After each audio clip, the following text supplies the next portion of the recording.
Hello friends, you are welcome to our YouTube channel English literature 247।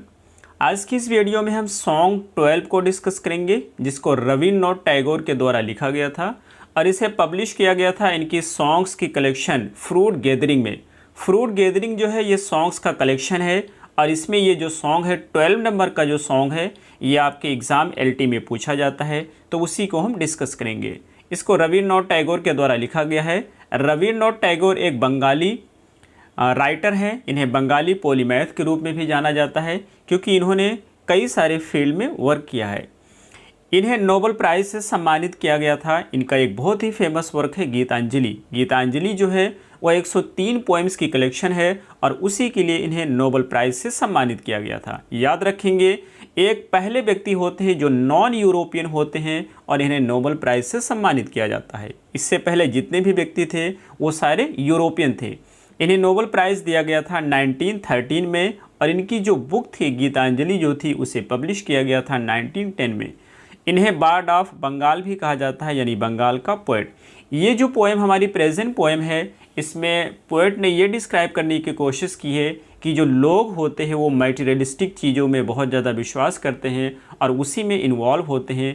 तो वो जो poet यहाँ पे कहना चाहता है कि लोगों को मटेरियलिस्टिक चीज़ों में बहुत ज़्यादा ध्यान नहीं देना चाहिए, उनको नॉलेज की तरफ ध्यान रखना चाहिए, ये चीज़ को डिस्क्राइब करने की कोशिश की है।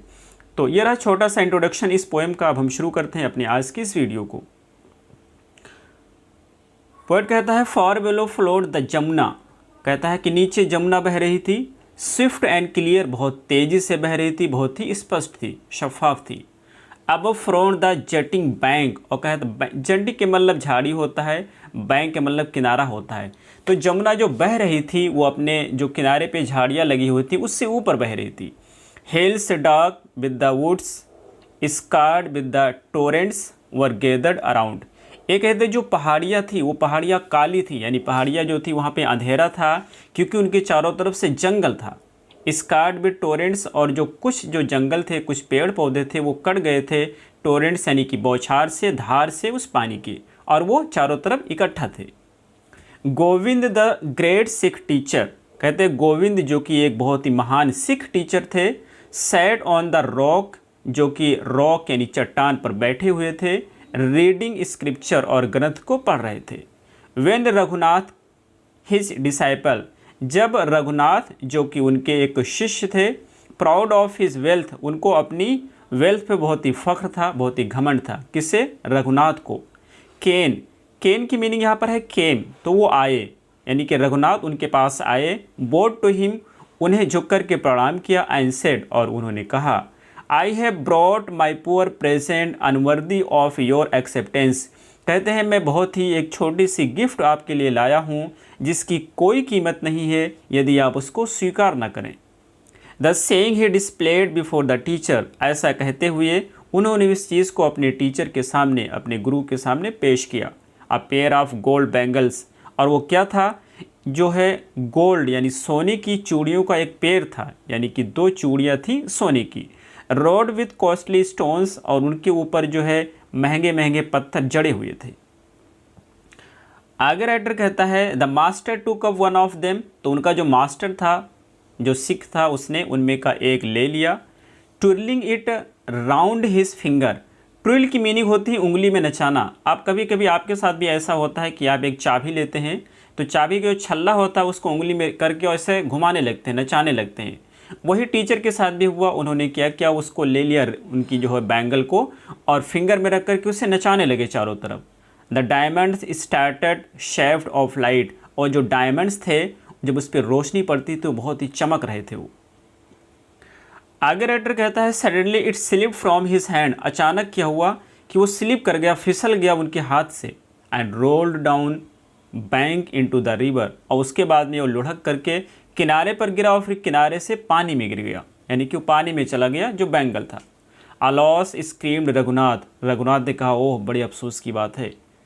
And jumped into the stream, और वो नदी में कूद गए।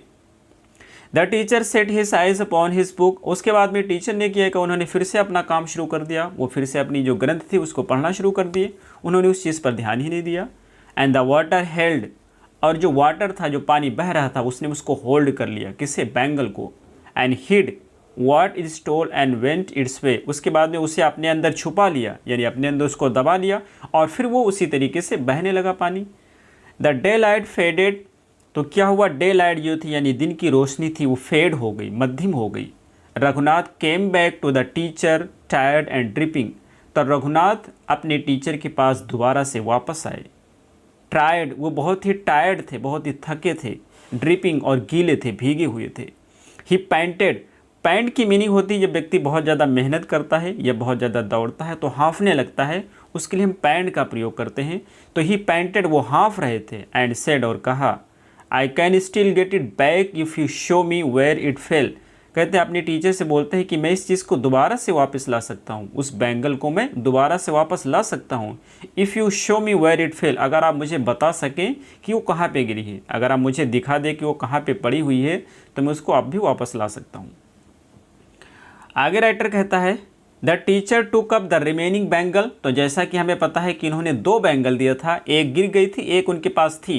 तो फिर टीचर ने क्या किया कि उन्होंने दूसरी बैंगल को उठाया, दूसरी बैंगल को लिया, throwing it into the water, और उसको भी वाटर में फेंक दिया, पानी में उसे फेंक दिया, और फेंकते हुए कहा, इट इज़ देयर, ये वहाँ पर है, यानी कि उस चूड़ी को, दूसरी वाली को वहीं पे फेंक दिया और बताया कि वहाँ पर है।